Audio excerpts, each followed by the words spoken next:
Okay everybody, today my goal is to get this skid plate, OE style, don't know what year it was pulled off of, but it should be about the same for all the 84 to 01s, onto this 2000 Jeep Cherokee. This particular Jeep did not come with a factory transfer case skid plate, so we will have to make a couple holes and add nutserts in order to get it to all work.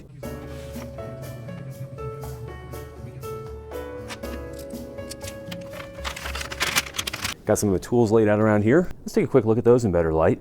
The skid plate is going to bolt on one end up to the existing cross member where there are a couple factory holes at the correct spacing. So for those, I'll be dropping bolts through from the top, probably with washers on them, and then bolting them up from the bottom side again with lock hardware. On the other side, I'll have to drill 2 holes in the frame rail.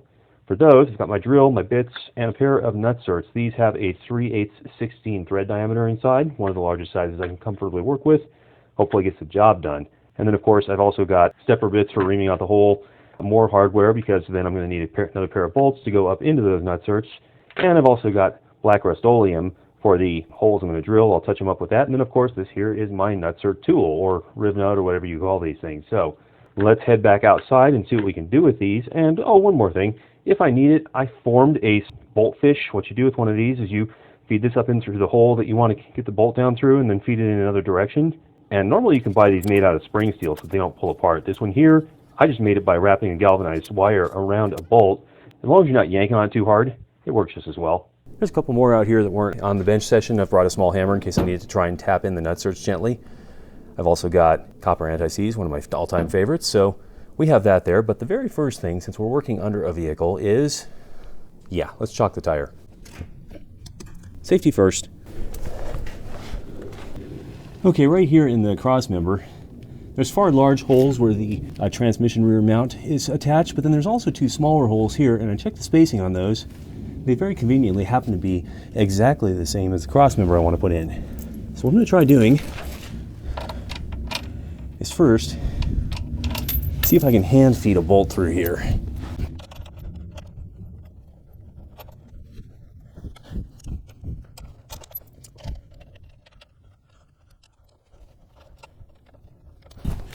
Okay, it didn't work quite as well as I hoped, so I'm going to use a feeder wire instead.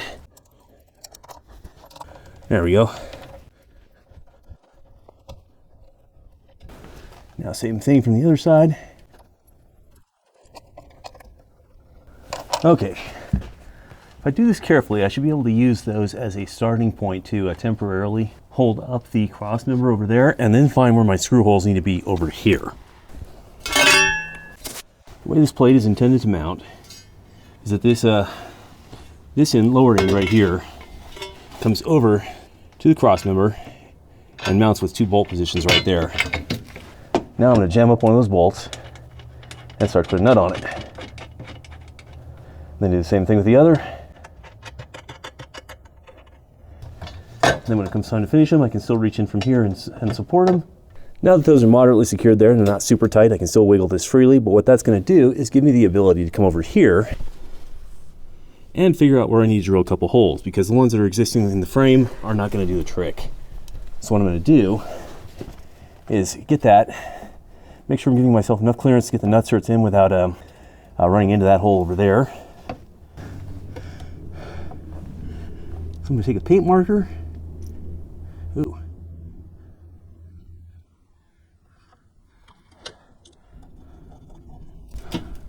Check that again. I think I'm a little far over. Okay, so right there and right there are where I need to drill my holes for the nutserts. And if necessary, I can loosen one of those bolts over there again and swing this out of the way, which I think I will. All right, we've now got that swung out of the way. Coming back over to here, it's time to drill a couple holes. I'm going to start with a 3/16 and then step it up as necessary.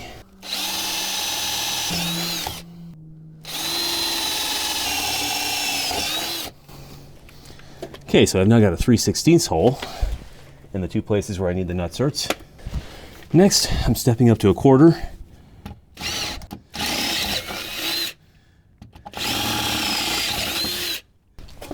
Next up, 3/8. I'm trying to get this to just shy of a 1/2 inch.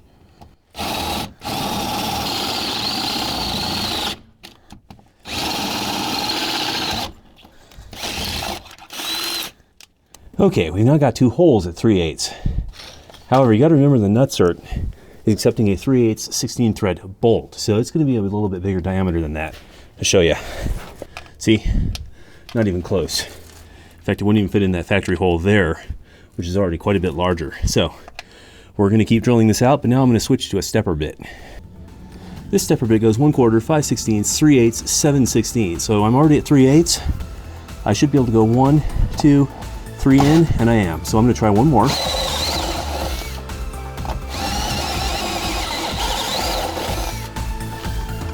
And again, still not there.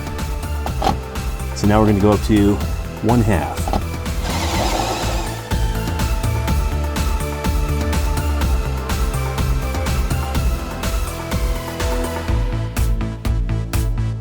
I'm going to have to loosen that up just slightly more, but I think we're pretty close.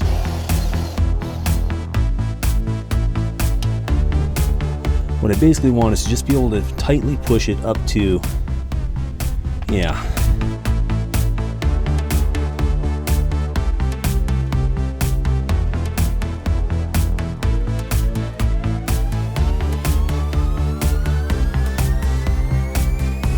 That's pretty much where we want them. Next step, black Rust-Oleum paint. It's going to drip a bit, but I want to make sure it's nice and thick up in there. In fact, I want to jam enough up in there that it runs around inside and just kind of fills in your remaining damage area. The other thing the paint will help do is it tries to run back in, is lock these in place. For the next step here, I need to get the riv nut fully engaged on the threads here. So that should be good right there. And then I might need my hammer to tap that up in, but let's see if we can get it up in there. I think I'm going to try gently tapping it up in there first, and then swivel the adapter on.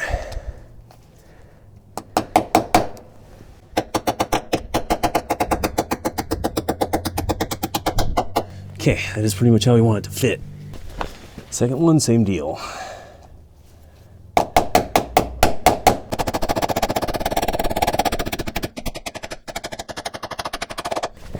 Here's another way to do it. Not quite as ideal, but as long as I engage all the threads, at least it'll keep it from crushing the face first.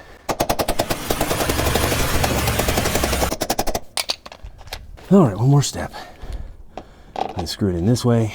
Know that at full swing, we are engaged past the end of the thread, so that's good news. Yeah, that should work a little better. There we go.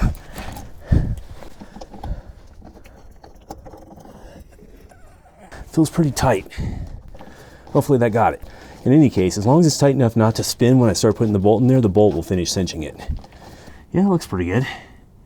See if we can get the camera under there and actually look at the difference. You can see how this one is dropped quite a bit compared to the other one. The other one's going to look the same way after we set it. I think that's about as deep as it goes. Well, there it is.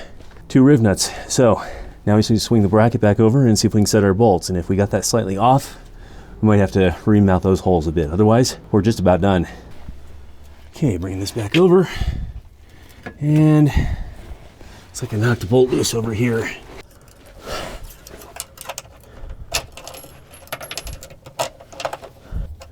Also, to make life easy, should probably apply a little anti-seize before securing these down. There should be plenty. It's not ideal having a couple bolts sticking down like that underneath instead of bolting them up through this way, but shorting and putting a couple more riv nuts.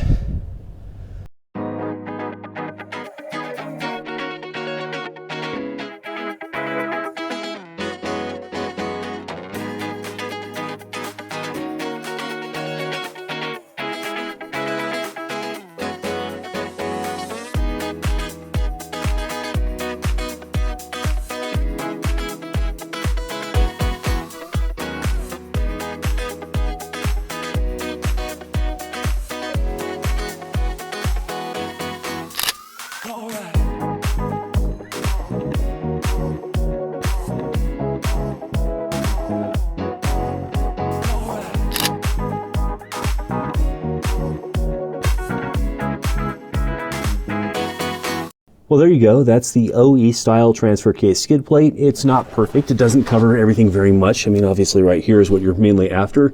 If you came up over a rock and, you know, caught a rock on the cross member and then slipped off of it, then bam, it would hit the transfer case and bust open that aluminum housing. But otherwise, it's not complete Under Armour. It's just there to add a little layer of added peace of mind, and you can't beat the price. Depending on whether you get them at a junkyard or on Craigslist, you can usually find these things for somewhere between $15 to $20 and maybe $40 to $50 on the top end if you look around. All right, skid plate for the transfer case has been on for a few days, but now I've got some more parts in, and I also want to add to that these differential guards. This is the poor man's way of protecting a differential if you don't want to spend $150 plus for a cast in place cover. It'll keep off rocks good enough. If they hit, they'll hit this first instead of hitting the differential cover, which the OE one is usually kind of a stamped steel and can cave in, and then it binds on the gear in there. The screws holding in both the front and the rear covers have to be upgraded because we are adding a significant amount of thickness here, and the stock screws won't have enough thread engagement with the housing. This one here is for the front. I have a low pinion Dana 30. This is a 2000 Jeep Cherokee. Some older ones had the high pinion, which is more desirable for strength. Make sure you pay attention to that if you're ordering one of these from Rough Country, because they have a model for both. They have a slightly different housing shape. And unfortunately, the one for the low pinion Dana 30 must use more material or something because it's more expensive. So if you're looking at twos thinking, why can't I use the cheaper one? Well, if you're not sure which differential you have, just take a look at where the drive shaft enters relative to the center line of the axle. If it's the low pinion like this one, it comes in down below. If it's the high pinion, it comes in slightly above. And then on the rear, I think this came from Zone Off-Road. I have the Chrysler 8 1/4 back there, so I'm going to go ahead and use this. And that way, if I'm ever backing down a trail, which I've had to do once in kind of sketchy conditions, I won't risk just bashing that in on rocks I can't even see out the back window. Okay, here's the Zone Off-Road rear guard and the Rough Country front guard, each costing around $80 USD at the time of purchase. Less prestigious and none of the heat dissipation properties of some high-dollar replacement covers, but we're trying not to burn down the savings account on this vehicle. And it's a Jeep, so that's already a tall order. Note that each guard shares 5 of the OE differential cover bolts.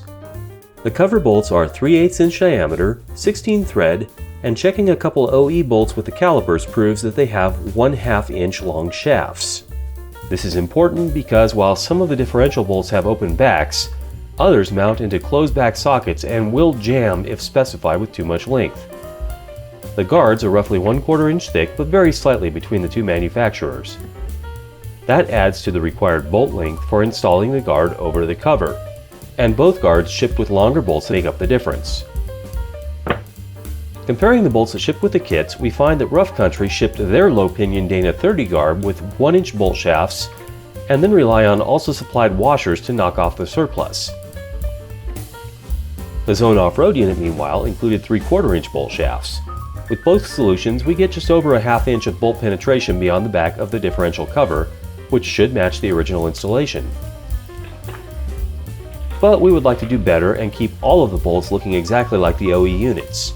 So, after diving deep into the black oxide grade 8 bolt selection at the local Ace Hardware, we came back up for air with a selection of 3/4 inch units for the rear guard, which will install directly against the guard, and 1-inch units for the front that we'll go ahead and install with added lock washers to eat up the extra length. With that problem solved, let's head back outside. Okay, next we're going to be removing these 5 bolts. They will generally remove with a 13mm metric if that's what you want to use. And the other thing to watch out for is these covers can be sealed by an actual gasket, or they can be sealed with RTV silicone. If you use an actual gasket, there's a chance it will start leaking after you remove these bolts. Now, I previously serviced both of these differentials, and I did use RTV silicone, so as long as I remove these 5 slowly and don't jerk them out, it should stay nice and sealed. The trouble is that they may require a little bit of motivation to get turning. There we go. Another thing to watch out for that you don't want to lose is your tag. Let's take a closer look at that.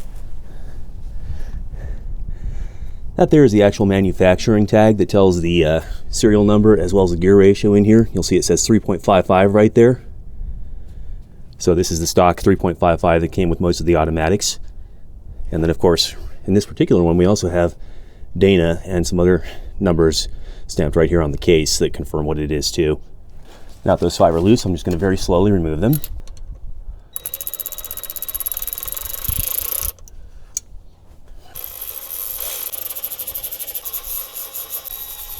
There has been a little bit of oil seepage into these screw holes because I'm starting to smell a few fumes, but so far I'm not getting any drips, so I think we're holding. This is now going to go up like that. Okay, that's a good start. I don't want to tighten any of these until I have all 5 of them nicely lined up and in place. Some of these are also fighting me a little bit because there's still leftover silicone in a hole from a previous install.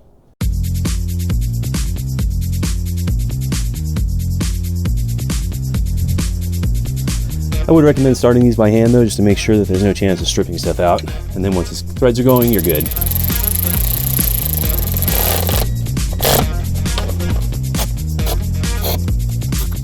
I think this is cast housing.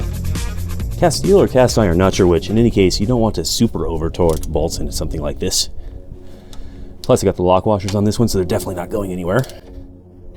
Okay, that should be all there is to it. Front one done. Rear one to go, and that should be fairly quick too. Same deal as before, we got to remove these 5 bolts. And this time, I've got a couple more tags I don't want to lose. There's one here and one here. Again, note 3.5, so that's my gear ratio. Not sure what that one indicates, but I do want to make sure it stays with the diff. So I'll pull those off and screw them onto the outside of the diff guard.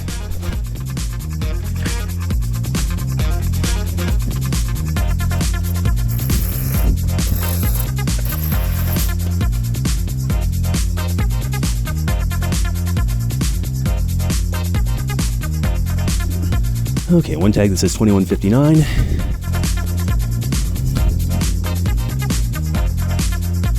It's a bit awkward working onto the back end of the vehicle here if you don't jack it up first because the gas tank gets in the way of everything, but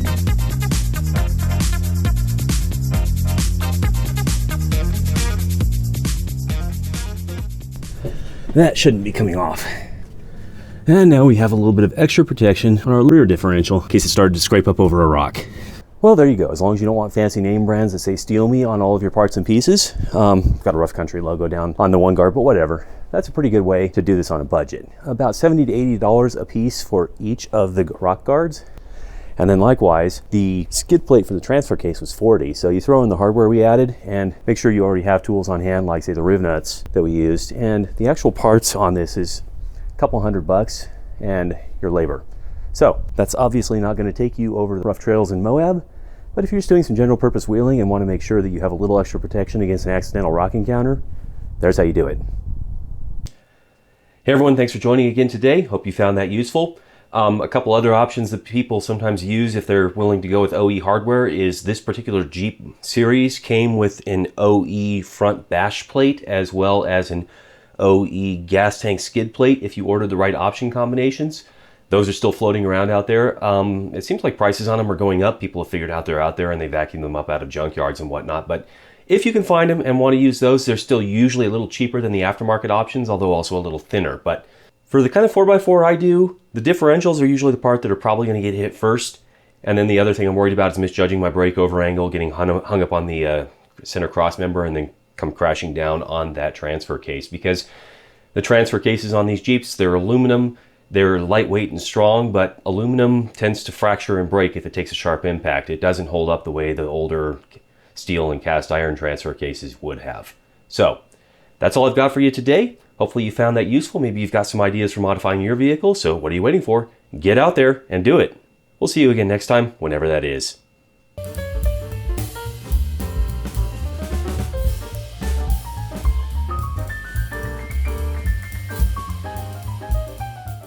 Has anyone seen my phone?